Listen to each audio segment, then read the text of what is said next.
You are listening to the Visions, Missions, and Manifestations podcast, the number one place for spirituality, healing, and transcendence. I'm your host, Vivian Raquel Braha. Now let's get into it.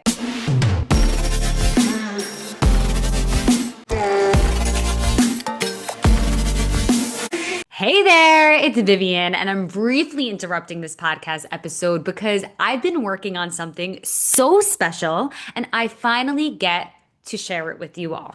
It's finally here, the manifestation event of the year.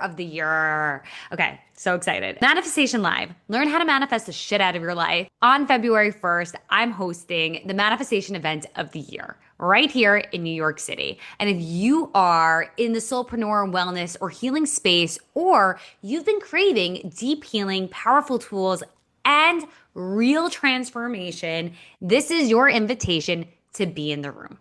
This isn't just another event. It's a portal, a 2-hour full body activation where I'll be teaching my 5-step signature manifestation process, the same method that's helped me heal from Crohn's disease, manifest my dream apartment in New York City. If you guys haven't seen my terrace, go look at my pictures, go look at my Instagram, marry the love of my life, and build a 6-figure soul-led business that's now on its way to multi-figures. Okay. You'll also experience a guided shadow work meditation by Naz, a licensed therapist and shadow expert, to help you release any resistance, transmute fear, and fully step into your next level of self. So if you're really looking for that transformation, a place to really heal, learn, educate yourself, this is the place where you'll get all those tools and clarity, a roadmap to go off into the world and start manifesting the shit out of your life.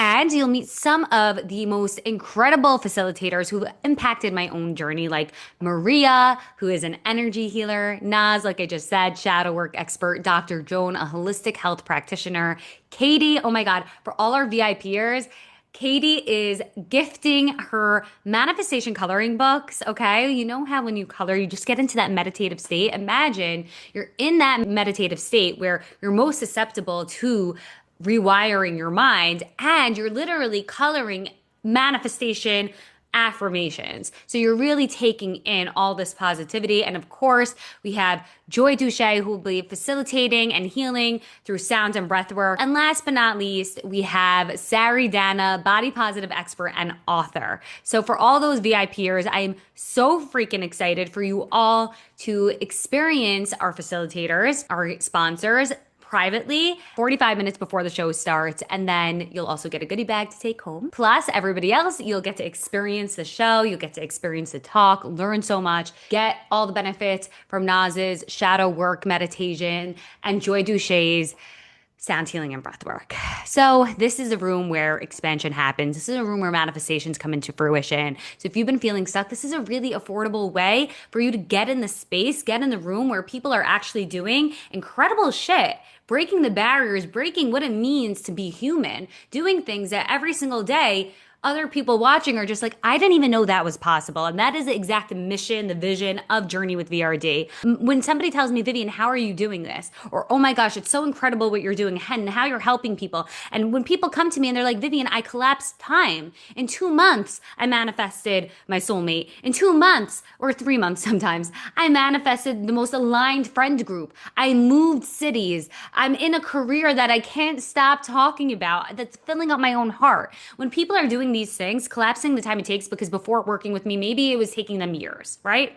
When people come to me and they heal trauma, I'm going to just say it, trauma, when they heal trauma, it's like, yes, I am so happy I gave you the gift of just realizing, of expanding your mind that it's possible to heal, it's possible to overcome, it's possible to get to where you want to be. You just have to believe. You have to overcome this fear, the doubts that come into your mind and tell you that you can't. And so at this live event, you are going to break those fears, those doubts, and you're going to actually get to collapse time and learn the tools, learn my story. So I'm really excited for this. Tickets are now open for sale. So I'm going to put the link in the show notes. You could also find it on my Instagram. You could DM me on Instagram the word live or talk, and I will send you the link there. But It's really easy to just copy and paste it from the show notes. So I have a really big gift for you guys. This is huge. So generally, general admission is 333, my favorite angel number of creation. Also, me and my husband's number, 33 when we met, 33, just the best number ever, right? 333, it takes three to create you, a partner, and God. Anyway, VIP tickets are 678, which includes a private dinner with me afterwards, plus a VIP bag, plus coming early and meeting all of our healers, leaders, and teachers who've impacted my life personally. And as a special thank you for being part of this podcast, okay, this is freaking huge.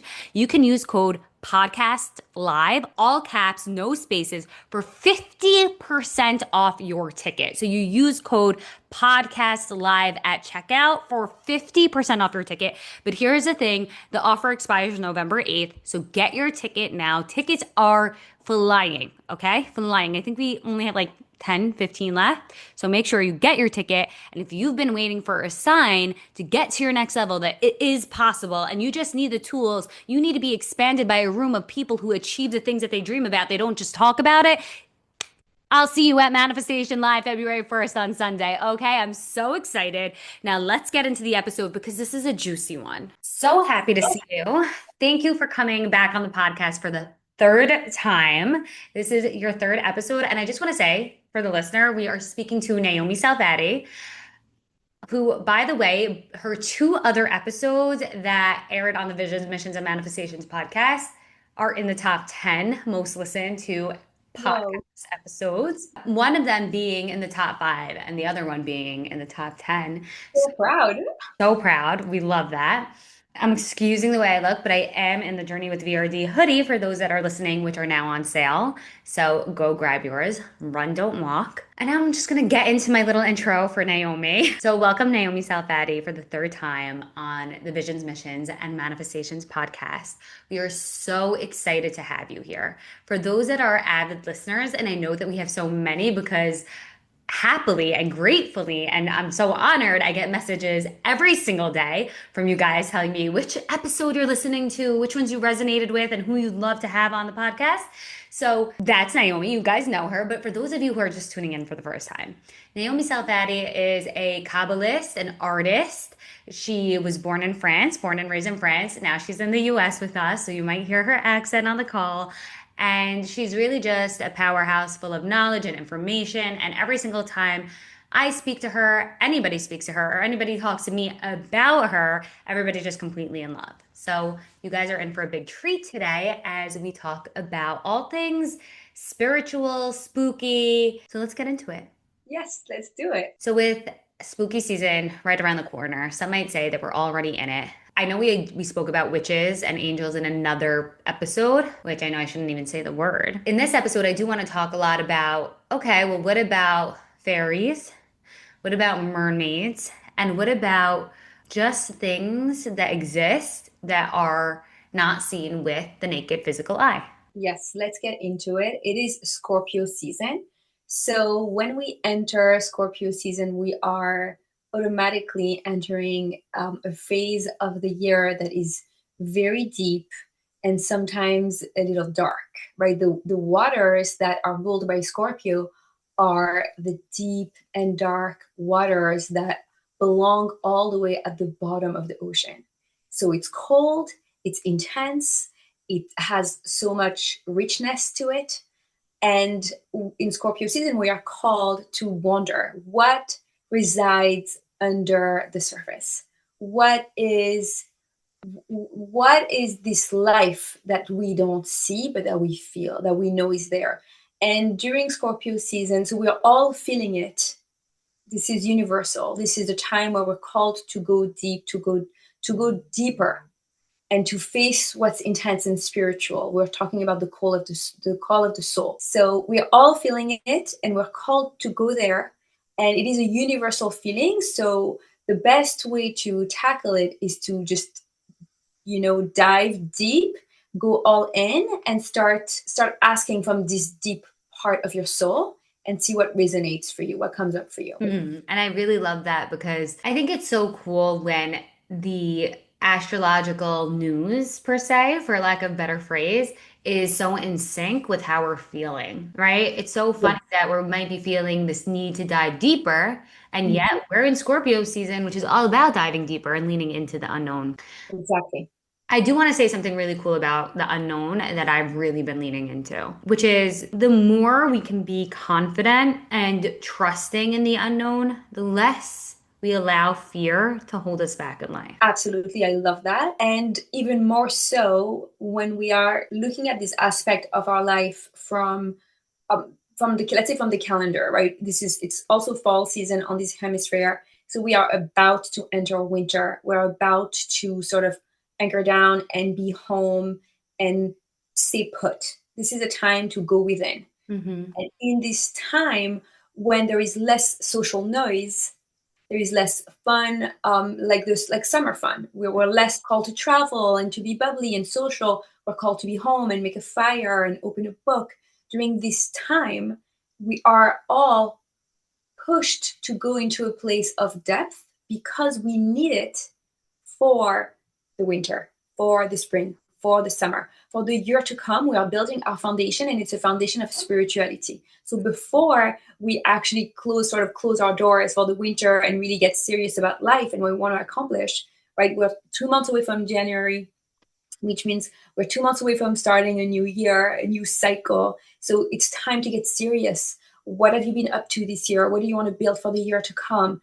And first, we're asking you to get serious with your soul and to make sure everything aligns from this place of depth and truth that is uniquely yours, which is why we're all sort of tapping into this time. This is the motto this season. Go deep, go down, and be fearless. Because, like you said, if you can feel supported by the unknown, if you can build those practices of spirituality and spiritual wisdom, which it's the time to do that, you will have that energy to fight for what you want. You will feel supported by God for the rest of the year. Hmm. Now, let's break down going inwards, okay? Because it's only going inwards that we could even see what we can't see with the eyes. For example, I just recorded a podcast with Maria and it came out. She was episode 50. So if you guys haven't listened to that, listen to it now. But what she was saying is the most successful people, like the 1% of the 1%, really the most successful people are really connected to their intuition. And they might not call it their intuition, but it's their inner guide, their inner knowing. When they make decisions, it's from a not necessarily a logical place, but from a trusting place. I always say, like, the one that's always winning poker is the most confident one at the table. Not necessarily because he has the best cards, but because he's the most confident in his knowingness, in his will. And I think when it comes to even seeing the unseen, we first have to go inwards because that's where we really see. Even in dreaming, when we're seeing those pictures, we're not really seeing them with our eyeballs, right? That's we only see with our eyeballs the things that are outside of us that are really just projections of our own mind. For the listener who's listening for the first time, I'm just going to quickly explain, right? Our beliefs are like the DVD, and what we see with our eyeballs, our outside reality, is a movie. And if we don't like the movie, we change the DVD, aka change our beliefs. So now we just interact with our movie, with our beliefs and our projections and our reality through our six senses. But we see the unseen with a different type of sight. And it all starts with going within, Absolutely. Yes. which could be fearful. Oh, 100%, which is, we're talking about the shadow of the Scorpio because everyone knows Scorpios are more challenging sign.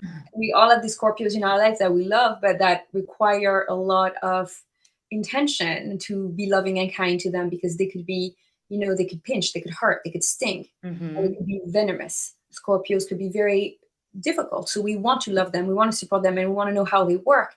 Understanding the shadow of the Scorpio is understanding the fear, understanding the pain of what life is if it doesn't have that faith, if it doesn't have the surrender into the divine. Without that deep spiritual wisdom that you acquire through looking at your fears and building up the confidence to overcome them, then there is that darker energy of the Scorpio. So a Scorpio is definitely called to do more inner work, to work on their character traits, to be, friendlier, kinder, more easygoing because they sense things in such a raw way, so primal for Scorpio, that they need that cushion. They need the support of spirituality, of having this strong faith that at the end of it all, you're supported by the divine. You are not here alone. You are on this crazy intense ride. And sometimes it's very uncomfortable and very scary, but you're not here on your own. And your soul knows what she signed up for. So you got this. So I want to say something a little interesting. I just led a retreat in Miami, manifestation retreat, and it's actually one of the Scorpios review, which was her takeaway of the retreat was that she's always had the power within her. It's never been outside of her, and that she's not alone on this journey. And I think Wow. that's so Scorpio-esque. On another note, even if you're not a Scorpio or you don't have Scorpio in your chart, it doesn't mean that you're not going to feel the Scorpio energy. And I think what we're trying to say is now is Scorpio energy. This is a time where we're really feeling the energy of going inward and deeper. And one of the best ways to help you, one of the best tools to help you with that is really anchoring into your inner knowing and your faith and your trust. When we take a risk in the name of our growth, for in the name of our success, it's impossible to land on your ass. The universe always supports you and meets you. Speaking of spooky season, being in the Scorpio time, I want to talk about fairies, mermaids, the whole like when it comes to Judaism and what we believe in terms of that. So in Judaism, it's very clear from the beginning of the story of creation that we are here to focus on this world, on our planet. The soul incarnates in a body to goes through a descent, a severe descent from the heavenly realms onto this earthly realm, and that is considered a descent. But she goes through the descent for the sake of an ascent. So in this life of ours, we are called to constantly be ascending. We have to be ascending. And even though someone is not a Scorpio, we're all experiencing this energy right now because the sun is in Scorpio. So energetically, our vibrancy collectively is being impacted by the energies of descent for the sake of an ascent. So we're here to perform this ascent in this world. This is our planet. We have to love it. We have to care for it. We have to be here. However, it's very clear that God created lots of other worlds in a spiritual way, because there are multiple dimensions that we can access while being in this earthly realm. Through meditation, through intention, we can access other worlds. And on a physical level, it's pretty clear from our sources that we believe in the fact that God created other worlds, and each of these other worlds, and there could be thousands of them, have different sets of laws, different laws of physics, laws of consciousness. They're completely different worlds. So not only do we believe in different worlds, we also potentially believe in life on these different planets, right? We believe in the fact that God is infinite and is in infinite wisdom and kindness. He created lots of different things. So we 100% believe in the fact that there could be life outside of this planet that is quoted in our texts. It's quoted in the Talmud. It is quoted in our ancient sages. Definitely mention the fact that it's very possible. However, it should never be the focus of our attention, right? Like we're here to be in the world, to do mitzvot, to serve God, to connect with the divine, to absolutely bypass this earthly realm, to enter different divine consciousness through prayer, through meditation. So that's entering other worlds while being here. And in terms of other creatures, then Kabbalah definitely mentions, as well as the Talmud mentions, the possibility of other types of creatures. So people talk about goblins. We don't call them goblins. For example, we call them beings or spirits, and they're all over our literature, traditional literature. And in terms of mermaids, also absolutely mentioned in the texts as possibly being, having existed. A lot of creatures don't exist anymore, but they are mentioned in the text, and we believe that they definitely have existed. Okay, a couple of things to break this down because I'm definitely going to go back. There's a question I want to ask on being here now, and we shouldn't focus on these other worlds. I'm going to get to that. But I do want to know, let's say we do believe that mermaids existed, right? What were their purpose and why are they no longer here? Where did they go? I have questions about this. Really cool. I love those questions. So we understand that certain creatures may have existed to fulfill a purpose for a certain period of time. They may have gone extinct because they were no longer needed anymore, or we may have lost access to them, meaning they could be existing in a part of the world that we don't have access to, right? Or they may be concealed to the modern human naked eye. So both of these possibilities are true. Most likely, from our belief system, it's more likely that they are extinct because they are no longer supported by our frequencies. Our frequency has gone lower, and we don't have the emotional, spiritual capacity to even exist in the same world. So it's so funny that you say that, because I would say quite the opposite. I would say that, like, for example, I can see them still existing. However, we are not on the frequency to see them. Absolutely, that is 100% a possibility, Right. right? Now, there are many, and what you are saying aligns with actual stories of actual animals, being creatures that are hidden in this world until the world to come, until the final redemption, and then they will be revealed again. So both things are true. There is mention of an animal that resembles a unicorn in the Torah, and it's said that she came, she was magnificent, she existed for a very short amount of time, and then she was gone. She was no longer needed. Now we will find her again at the time of the world to come. She will come back. There are other animals that are in active hiding because we cannot see them, we cannot access them. They are too holy. There used to be a time where people lived with the divine, where people lived with the constellations, where people knew that this was the truth, and this was not something you had to explain. Today, it's a little different. People sometimes feel like they are their own creators, that they can live their own life without ever connecting to the divine, which is a lie. They are connecting with the divine, but in a way that is not, they're not in the driver's seat of their life. They're just pretending. So they're not fully aligned. But there was a time where connecting to God was an everyday occurrence. And these people were able to connect with holier, if you will, more spiritual, more intricate beings. So we have both options here. We have the fact that they're in hiding, which we know certain animals are, and we have the fact that they are extinct because they are no longer needed for their spiritual purposes. But they exist, they have existed. We believe in this type of magic. We believe in the magic of spirits, the magic of unicorns, the magic of wizards, absolutely the magic of angels. That is 100% part of our traditional belief. So here's the thing, because I want to break this down. Like, I have so many directions to go here. My belief is when we all come to earth, God puts a piece of him in us, right? Into our soul, into our neshama. And to think that you could be apart from God, because I had a client tell me, God hates me, right? Or I believe in a God, but I just don't think he's listening to everybody. And for me, it was such an interesting thing to say, because I said, I actually think that God is within you. And to say that God hates you is almost to say that you hate yourself, because it's a part of you. And when it comes to manifesting, in order to manifestation is really based on your level of self-worth and deservingness. And obviously your self-worth is tied to your ability to love yourself and how much you love yourself.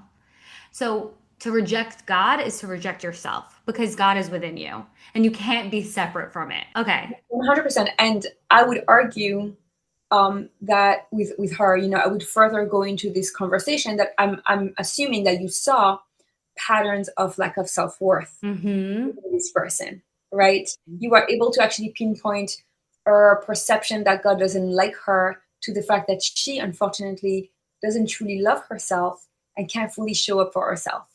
Correct. So, right, you're able to see that's pretty obvious. So absolutely, we have a piece of God itself within our bodies, which is what makes us special, keeps us alive.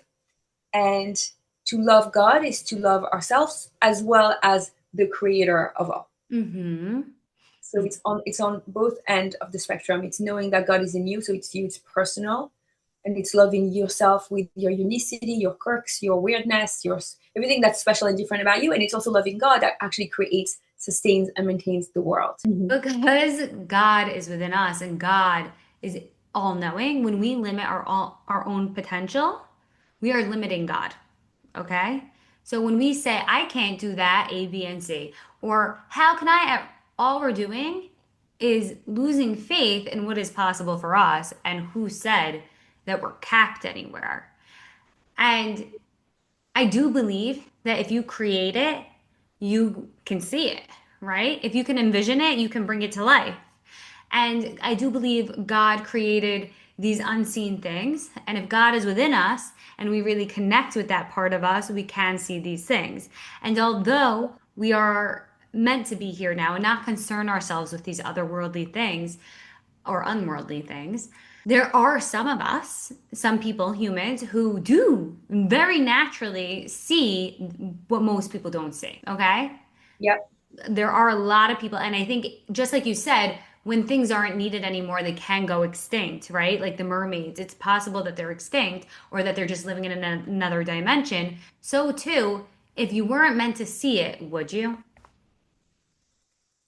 If you weren't meant to see it, would you see it? If you were not meant to see it, I don't think you would see it. Right. So if you are seeing it, 100% it's for you, it's yours. Yeah, right. And are you supposed to concern yourself with it? absolutely. Yeah, it becomes your mission, it becomes your responsibility, it becomes your duty. When we're saying that there is a part of God inside of you, it's not just to keep you happy. It's just to not to make you feel special. It's you were given this life as a gift. You are in a borrowed body, and you have to concern yourself with the ascent of your soul on a daily basis. And you do that by paying attention to what is calling you, what your inner will is, what your supernal will is, what you want. In layman's terms, what you want, what you care about, what you want to manifest. What you want to manifest, if aligned with your truth, with the truth of your soul, is yours. That's why you want it. That's why it's orbiting you. And that's why it's going to land if you anchor down in faith, in surrender, and keep on connecting with your soul. But again, we said it's an access. So you connect to your soul on a personal level. You make yourself feel safer. You make yourself feel loved by loving God, by loving nature, by loving God's creatures, but also by worshiping God.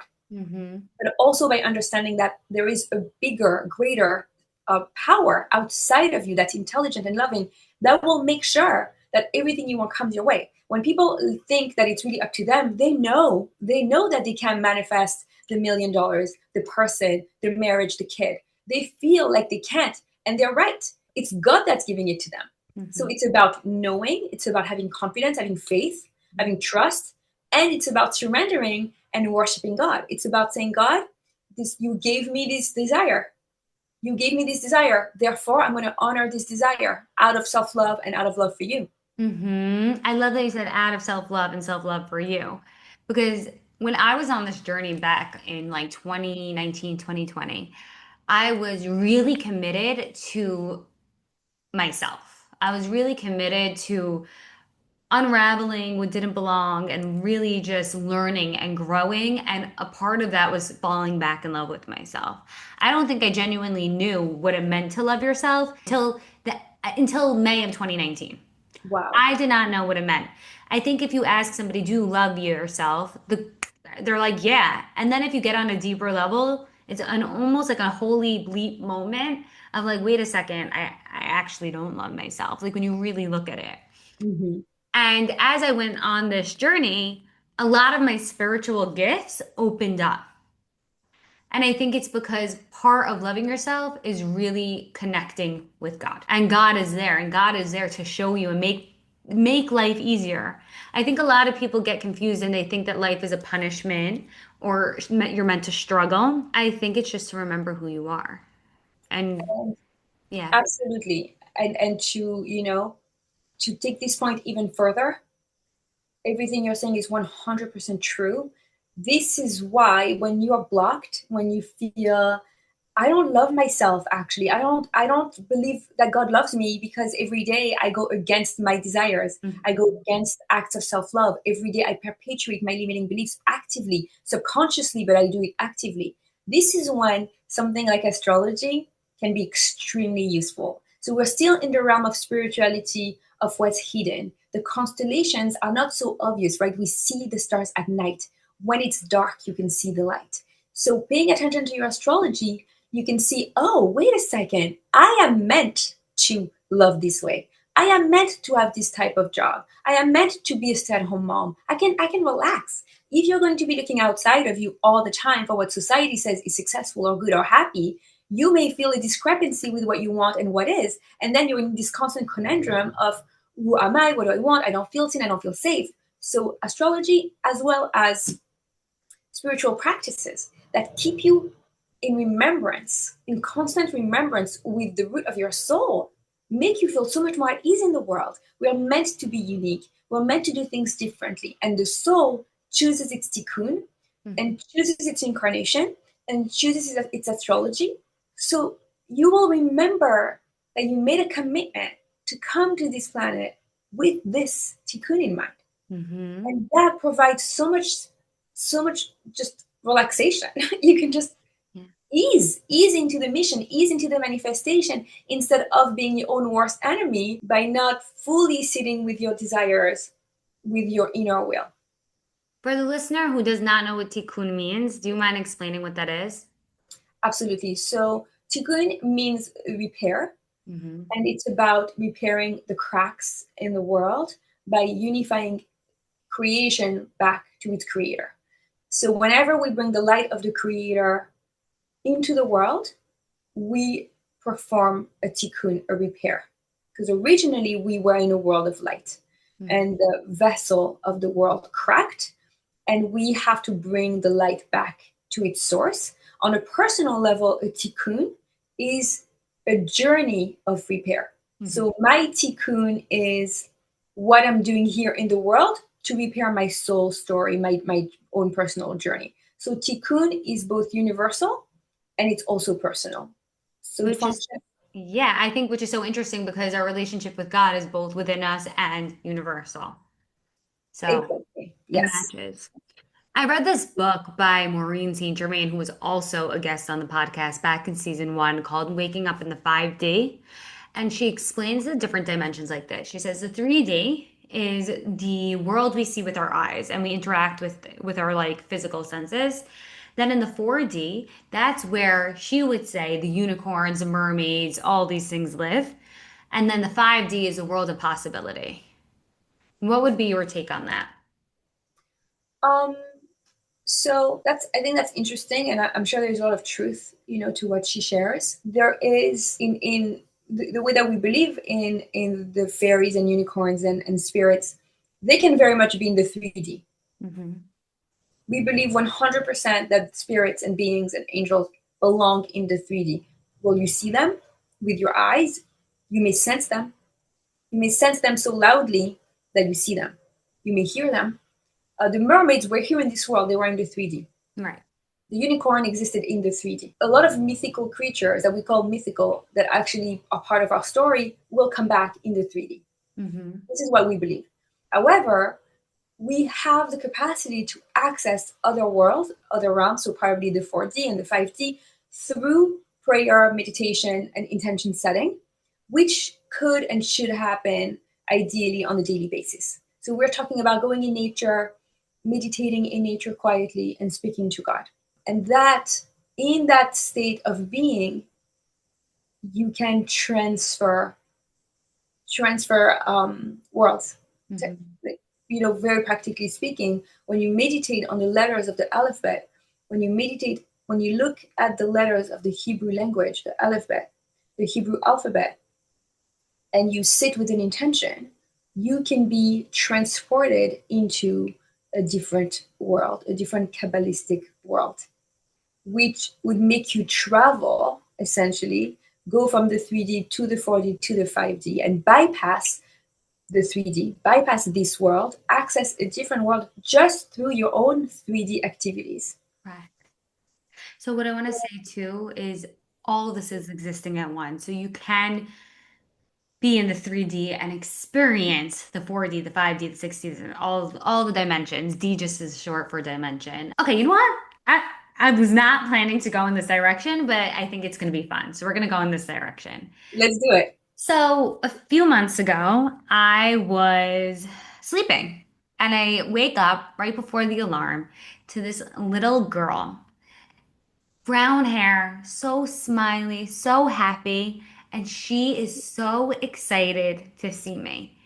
Maybe she was like five. She had to be five or six, maybe six, because she was talking. And she was telling me how excited she was to see me, that she was back with me, and that I was her mother.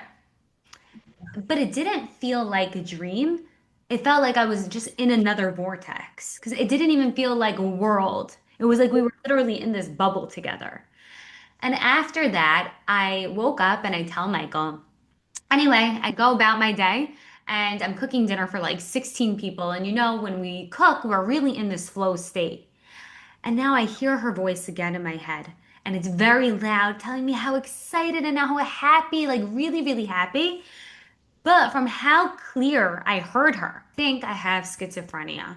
And I say, I'm going to take a pregnancy test. And if it comes back negative, I am going to get a real psychologist. Like I'm going to hire a psychologist because it was that alarming almost. It was very alarming and bombarding. So I go, I take a pregnancy test, and I didn't know that I must have bought like the most modern fancy one. And it's telling me it has words like a computer. It's telling me like, hold on, wait. So I'm like, whatever. I really don't think I'm pregnant. I go into the kitchen. I didn't even miss a period yet. I go into the kitchen and I'm cooking, and now everybody's coming. And I'm like, ooh, I have to clean the bathroom. Nobody's going to want to see my pregnancy test in there. And I look at it and it says pregnant, not a positive sign, not two lines. It says pregnant. So I'm like, no way. So I go take another one. And again, it says pregnant. So now I call Michael and I tell him, and the whole thing is very exciting. But the interesting part is that I want to talk about is No, no, 1 second. No, the interesting part is, are you pregnant? I'm pregnant. But why I'm sharing this too is because it's not like I went looking to connect with my baby. It wasn't like I'm also somebody who goes into dreams and can smell like the world that I'm in, and I could talk to the different versions of me. Like I'm very aware in my dreams that I'm in another place and that is a version of me. Like even in this lifetime when I was younger, I saw another Vivian like who would look over me. Like I think I once, maybe you or somebody else on a podcast, like she'd be behind me, like helping me, guiding me. And I feel like this version of Vivian does the same thing for different versions of Vivian in the dream state. And the reason why I'm sharing this is because it's not like we are supposed to be here now. And I agree with you on that. At the same time, when you're moving through, like in my circumstance, in my example, it's not like I'm outwardly attempting or trying to not be here now. And yet I don't think I'm always in this world now. Mhm. And I think part of all of us aren't here now. It's very hard for me to concentrate. I'm I can't concentrate. I'm thinking, are you having a Gemini baby? I'm sorry. having a Like, Gemini baby. okay, I need a By the second. way. Yeah. Okay, yes, I know you are, you are plugged in. You are plugged in. And it's important for people who are plugged in, who have they have an easier access to the unseen. And I really think you're born with it. It could be developed, but you're born with it. And it's a gift, it's a responsibility, and it needs to be loved, and it needs to be nurtured, and it's a responsibility, and you have it, and that's why you can connect to it and you can help other people connect to it. So you're not trying not to be here, but God is showing you there is more for you. You have access to more. You can go further. You can see and you can show and guide people, right? This is a happy few, the happy few of people that have those gifts. And if you use them for the greater good, you can heal yourself and heal others, and you can elevate the collective consciousness, which is your responsibility because ultimately it guides us to the final redemption. So I will say one question that I ask everybody on the podcast that I will answer today myself is what is your sixth sense or your seventh sense or your spiritual gift? And I think it's because I'm able to see the unseen, Or how I would put it is because I've seen the unseen. I have faith greater than most. And so when somebody comes to me and tells me their biggest dream that they think is so hard to obtain, that they think like, how the heck am I ever going to do this, right? I'm able to really hold that vision for them because I'm not allowing the how or the unseen or to get in the way, the unknown to get in the way of the manifestation. And I think in that way I help the collective. But I do, Absolutely. yeah. But I do think it's interesting, like, be here now. I think every single human who is on this planet Earth right now, there's parts of them that aren't here. I mean, even you and I, although me and you are right here, we're talking to each other via Zoom, I think subconsciously there's so much happening. And our subconscious is the unseen. To even break it down into not a woo woo way, like all these different worlds, like our subconscious is the unseen, and we're communicating with each other energetically as well as, like, there was a study done. They would put a video of somebody talking without the sound, and people would respond to the person as if they'd heard what the person was saying. So it's like we do know we are communicating without speaking a lot of the time. Yes. Words are delayed from intention. Hmm. Absolutely. And especially especially when the subconscious is so rich and you're thinking, for example, of the different parts that are being activated, but in a quiet way. So, life unraveling slowly but surely, that's existing in the deep, dark waters of the womb, which resembles the deep, dark waters of Scorpio season, where life takes shape, takes form in the darkness, in the quiet. Mhm. This is where it all comes from, right? So you have a beautiful thought, you want to share this idea that's going to, move the collective ideal further along the spiral of time. And this beautiful idea, this beautiful message you're sharing was birthed in the darkness of the subconscious. So the electrical, that first spark belongs there in the quiet, in the subconscious, which is why we must, and especially someone like you, especially someone who has the capacity to feel what's behind the veil, to know that it's there and to know that it's so urgent for other people to tap into their own powers, especially someone like you must make sure that this spirituality, those gifts are constantly being nurtured and fed and loved and taken care of, especially as life is unraveling. Talk about the hidden happening right in front of us. We literally have life emerging, real life emerging in the quiet, in the darkness. Mhm. That's the ultimate magic. That is when we are tapped into our creator energy, right? Creator energy is when you're creating. When you're creating, you are tapped into your godly capacity to create because God is the ultimate creator. So you create. When you create, you're channeling God per se. And because you're tapped into that, you want other people to create their life, their dream, their manifestations, right? In the Torah, we talk about manifestation from the very beginning when God says, let there be light. Let there be light. And there was light. Yeah, God affirmed it with words. We know if you want to say, if you want something, say it, believe it, manifest it, be intentional with it.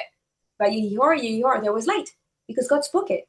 So we know words can speak reality into existence. So we know we believe in manifestation 100. This is how the world was created. Mhm. So talking about life, talking about a dream, talking about having those visions, hearing that little girl, tapping into her presence, tapping into her joyful, happy energy of an embodied, playful little girl, that truth, and then seeing that she was there all along already. Mhm. Already there was a seed, there was a spark that took shape, that took form without you knowing.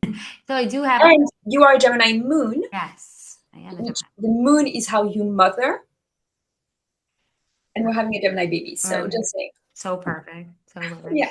So I do have this question for you.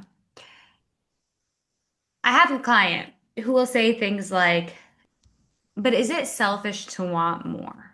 Shouldn't I just be happy with what I have? My answer is always you should be very grateful for what you have and more. You're allowed to have more.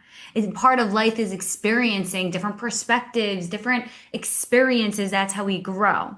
But she gets very stuck on the I'm selfish. I shouldn't be asking for more.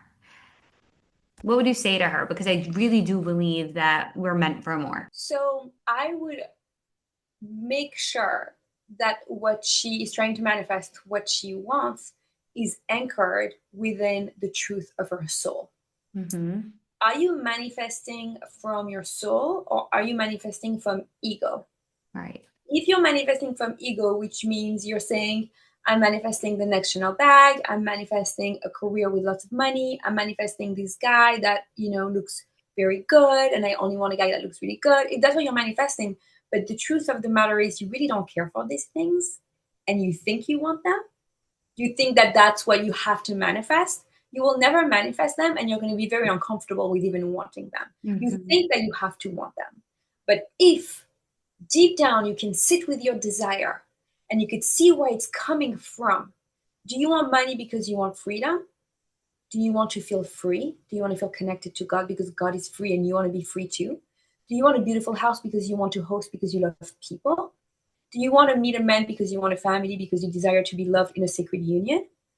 If it's coming from your soul and you can be radically honest and say that it is, then it's a desecration of your soul mission not to go after what you need and want. And like you said earlier, it's almost not respecting God. If God wants that for you, He plants that seed in you. Yeah, so you're connecting with your soul, and then your soul is basically saying to you, we need this, and Mm-hmm. you say to her, you can't have it. Right. So if you remember that the whole purpose of you being in the world is because your soul had to be in a body to serve God through bodily needs, wants, and pleasures, and you're refusing that to your soul, you are going against your mission in the world, which means you're coming back. Right.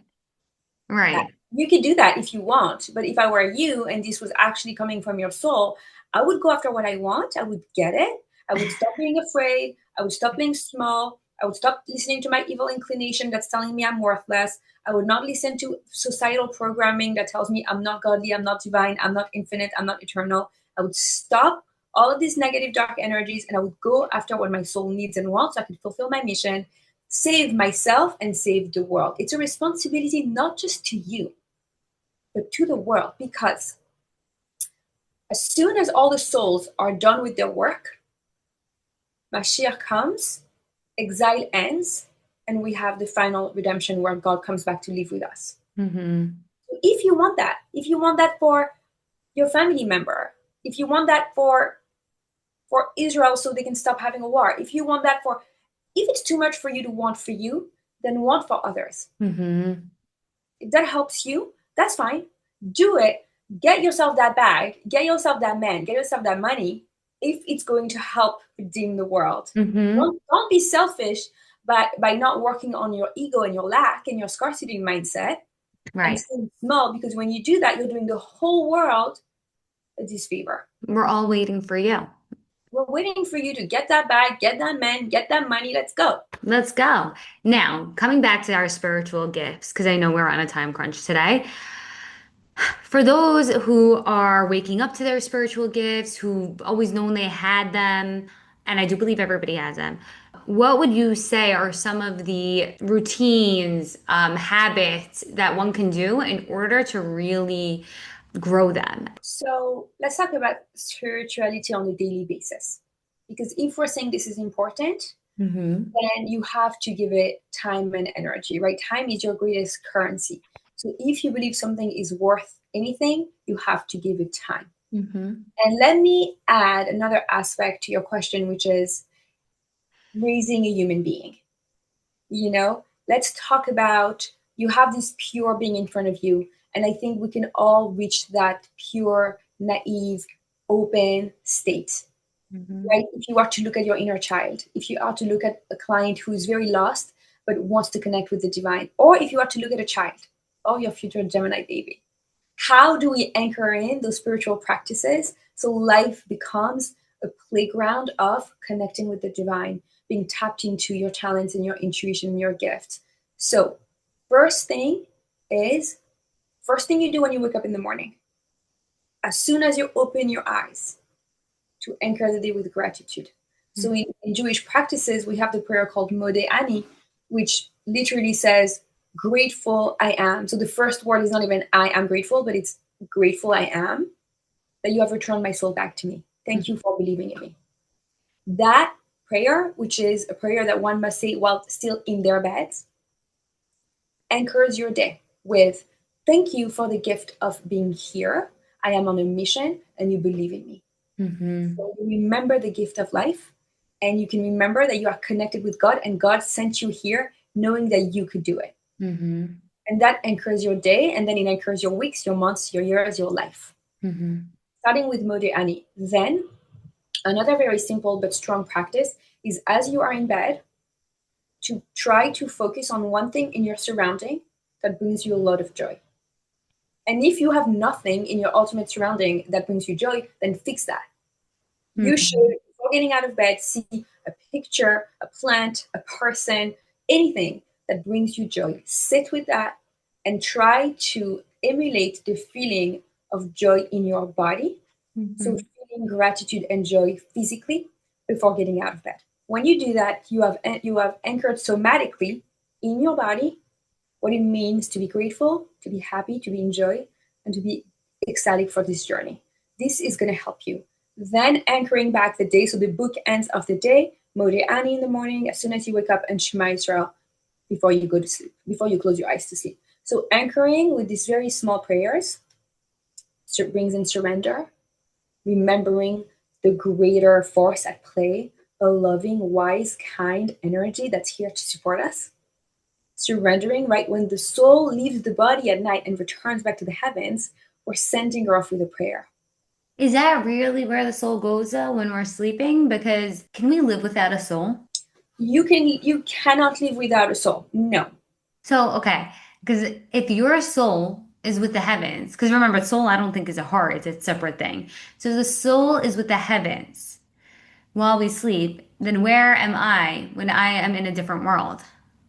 Okay, very, very good and basic question of Kabbalah. There are five levels to the soul. Right. The breath of life that God gives us through our nefesh, which is the most basic part of the soul, if that's what gets taken away at death, Mm-hmm. the last level of the soul. Without a nefesh, there is no life. Okay. However, the nefesh is very much still in the body, which is how we breathe, how we are dreaming, how we sometimes sleepwalk, you know? Right. But basically, what happens is on a spiritual level, the part of the soul that can be fully here, the way that we surrender when we're sleeping, it doesn't really matter what's going on because we are not fully here. Mm-hmm. That part of the soul that needs to be regenerated through divine presence leaves the body. So, what's interesting is it creates a vacuum where we can have dreams, or the subconscious can take a bigger role in our, before, as soon as we wake up, we sort of have the dreams of another world that can impact our day.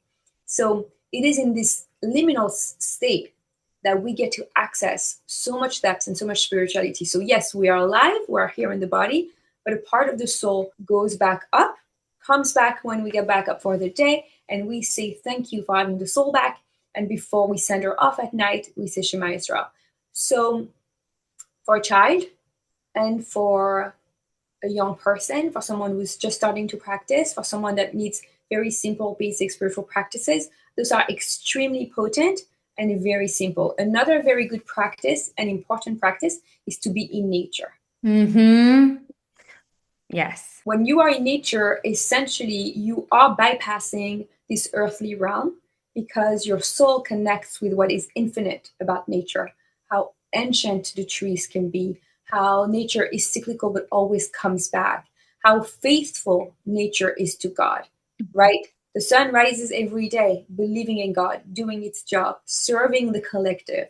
The moon goes through cycles, and we look up and we look at the moon and we understand we're also cyclical beings. So being in nature, trying to quiet the mind and trying to just take in the energies that are emitted through nature, that will build up this spiritual sensitivity that you need. Make no mistake that you need to be in the world and fulfill your mission. Mm-hmm. I feel like we need to have a part two where we talk about the mysteries of the night and where we go when we're asleep. I feel like that's going to be so important. Yeah.